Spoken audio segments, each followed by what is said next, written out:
So, kinsay secretary by the way? Complete mo tanan na. Be very good.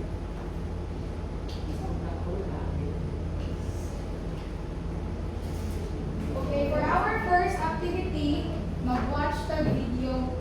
Paano rin siya? Move kayo 40 seconds. Pero niload video. Coca-Cola, made in United States. Red Bull, made in Australia. Sprite, made in Germany. Pepsi, made in United States. Thumbs Up, made in India. Fresh Up, made in Australia. 100 Plus, made in Malaysia. Max Plus, made in Myanmar. RC Cola, made in Philippines. Cola, made in Pakistan. Green Cola, made in Greece. Mojo, made in Bangladesh. Royal Club, made in Netherlands. Chilsung Cider, made in South Korea. Okay, so natay question. So please read everyone. What do you notice about the origins of the products we consume every day? Okay, so unsa may inyong nabantayan sa atong mga gipangkaon nga product? Lahi-lahi ba gigikanan? Yes. Sige, example. Anyone? Unsa may okay. RC from the Philippines. RC from the Philippines. Another, dili lang soft drinks. Unsa pa man?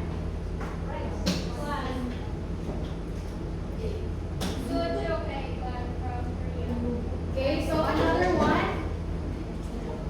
Unsa pa man? Kanang mga products nga dili sa China. Fan ba mas mga gamit sa China? Yung plato, made in China? Sabo, made in China. Baso. So, mao na ang mga product na gikan sa lain nga country. And now, for the review, so mag-review ka sa itong last topic. Okay, unsa may effect sa globalization sa ato ang countries? Anyone? Mag-pick of number. 23. Isay 23. Okay, so give one effect of globalization on countries. Di ba when we say globalization, it means interconnectedness of other countries. So, sa may mga advantages kung na kanang connection ng kanina country sa kanang country.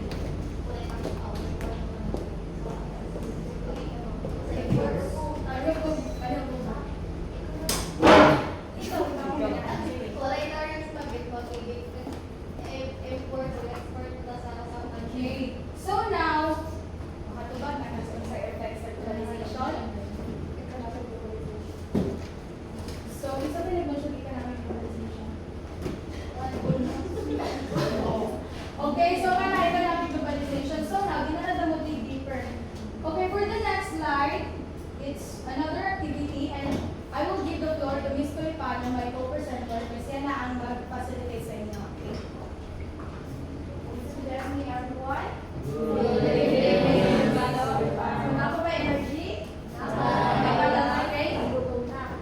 So, for our activity, right, all you have to do is to observe the picture. I-observe na rin nila sa ako kaning picture na ako dito. So, from what you have seen, may unsa inyo ka na observe sa kanyang mga pictures na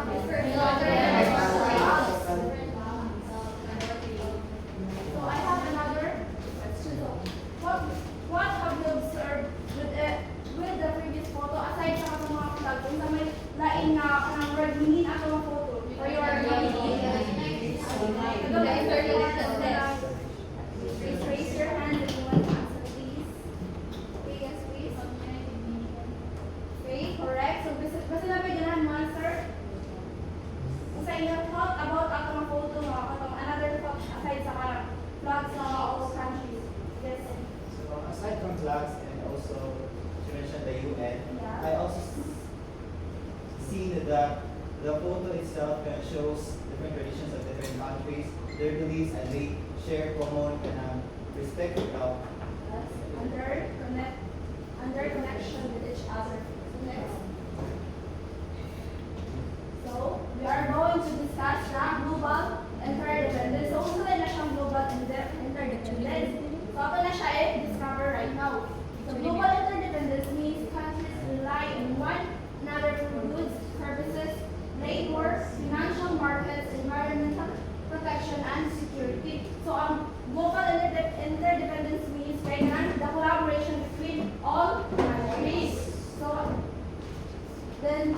global interdependence kay na siya'y upat ka.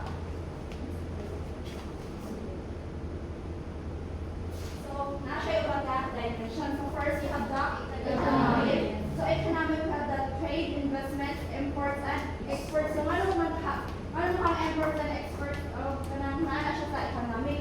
Kay, di ba, for example, sa kanang, and here in our country, Philippines, di ba, kay, ato ay kung kay dili ba ya maka, for example, sa kanang sa gasolina. Di ba, dili man ako supply ato ang itself sa nato ang country, ato country itself sa anak kay, wala man tayo kanang nakujud nga, pabrika na maka-supply. Anak, so dito, other countries nga, mag-supply sa ato para for example, maka-consume nato or magamit nato tanan kay if ever ay na kang magsalit sa ato country, dili siya enough. So dito mo, import sa lain na, so, or support sa lain na. So, di ba, daghan ng products na ako ang consume from other countries? Yes. Okay, if ever, ano na ka mo nila, dili jud ka survivor, dili jud siya madaog. Kuan sa gap, di ba, kadaghan sa tao sa Pilipinas, tas dili ba ya, matagop og kanang produce dili sa kuan. So, sa ato, Philippines. Next, we have the alliances, agreements, and the diplomatic relationships. So, for example sa kanang sa Philippines, then if ever na ay kanang agreements ko na for if ever na ay problems there or kanang for example sa kanang kuan man sa West Philippine Sea. Yes. Di ba nagkuan na nana sila yung agreement ang China ng Philippines about na 18 na ana. So but right now bisag iguan na to siya, what issue have still like this? Ilaha man jud ka nang kuhaon bisag nanay ko ana na nga sa Philippines na siya. So next you have the third one. Okay, we have the environmental. We have the climate change and the disaster response. So from the word climate change, so di ba nagtinabalay ang tibuok countries to help to overcome the climate change we've experienced right now. So di ba magkanda o seminars or magpa-tree planting para ma-lessen ang climate change nato natin right now. So for the disaster responses, my example this is katong na-experience galing sa places, di ba? Katong sa Linog, sa Baguio, di ba? Sa disaster responses, di ba? Ang other countries kay hindi ko ano siya obhook sa Philippines para mas dali o ka-overcome, mas matabangan nila kay ang isa ra country na mag-insud sila sa ako kay sinapay na ako anak, sinapay karang dili ba ikit sa Philippines na ito. So, ikapay na ito, so mag-insud na ito kuan kay ang ako ang mga resources kay na-apektuhan man, so need to taog tabang sa laing countries. So we have next we have the cultural. So we have the media, migration, cultural, and exchange. So sa may connection na yan sa kaning cultural within other countries. So for example, di ba?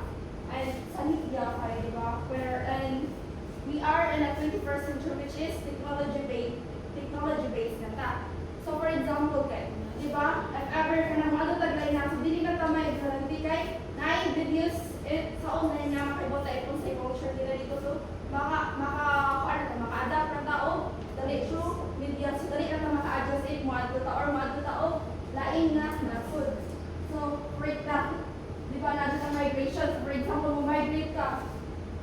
So need ka mo adapt, so need ka mo adapt sa ilaha culture, so need ka mo adjust. So for the cultural exchange, for example, ako yung kaila nga lain nga for example, lain of nationality.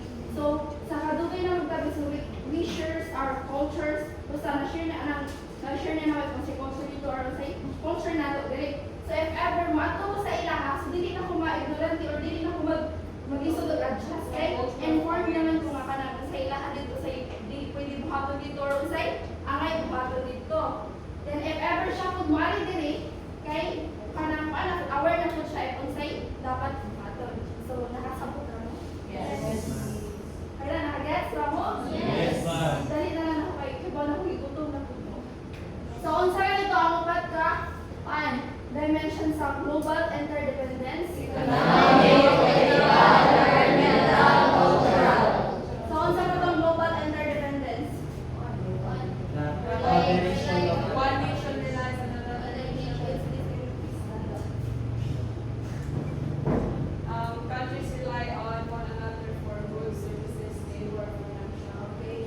good. So, let's give her a very good clap. Ikaw naman mo, di ba?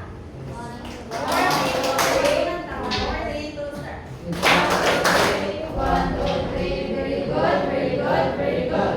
So, since nakasabot naman siya muna na mo tayo, laing activity. So, ganahan mo? Yes. Ganahan mo? Yes! Yes! Okay, so, nakay-question ka lang. If you want to answer kayo, raise your hand kayo. If hindi galing mo ma-answer kayo, magtawag ako class number. Okay na ninyo? Okay, so our first question is, how does global interdependence affect you as a Filipino student?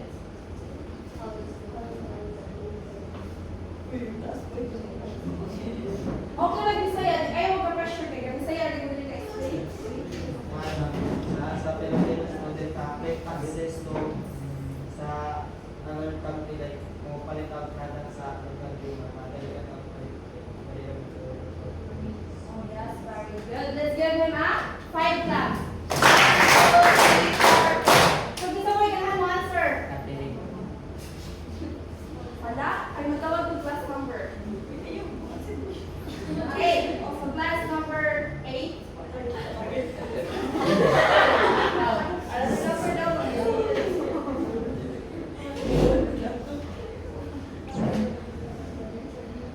It affects us in a way that we have access not just in local but also in other countries. Okay, very good. So let's give her a 5 claps. 1, 2, 3, 4. Next question, please. So, second question is, if countries did not depend on each other, what problems might arise? So may ganahan mo answer. Another hand up. Yes.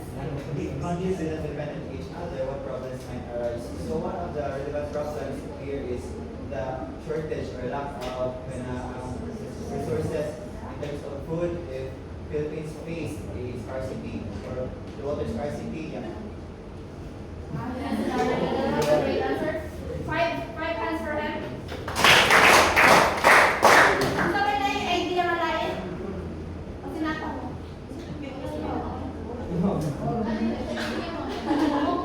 Okay, next question. I-give one positive and one negative effect of global interdependence. Isa yan ang answer. Another hand, please. Katong mga naghinom-hinom sa loyo. 16.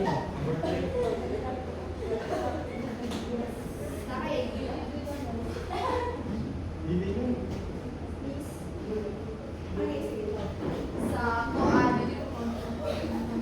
kanang kuan sa one positive kanang maka-gain siya resources tapos ang negative effect pod ani kay simple pagkuha na-gain ka resources ano sa other country ya kanin sa imo ang homeland sa lokal kanimo sa own country nimo ang pamalitan na alat dito tungod gi-import man nila ang products or ang resource mas mula ko ang kanang value ana kay na added taxes kanang inflation Mas kuan po ka na, ang mas makuha na ang mga po na kay ang ato ang product to hindi kinamahalin no. So ang pakuan mo na may consume ang parang product sa other countries na nanadin sa Philippines. Okay, next question.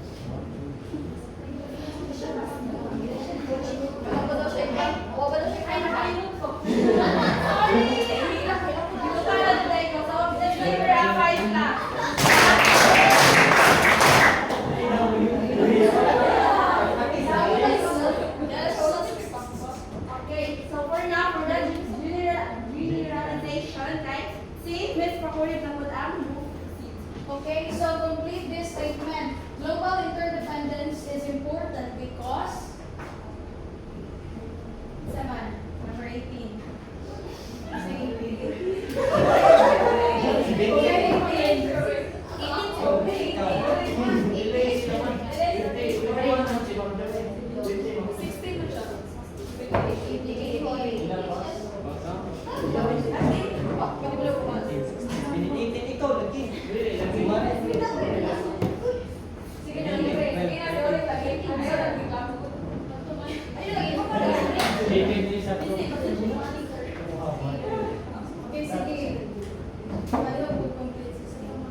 Okay, very good. So, ano tagang angel clap? Sige,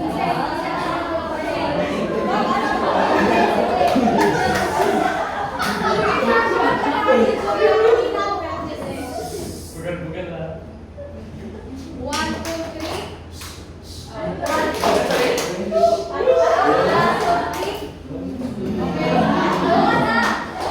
4, 3, 2, start.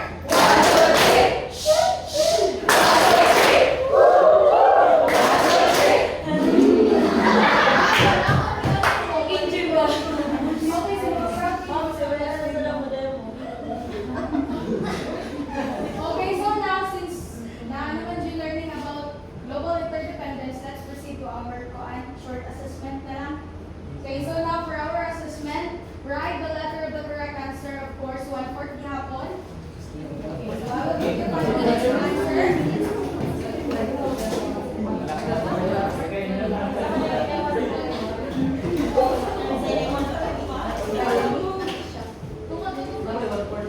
After sa 5 minutes, may mag-checking na.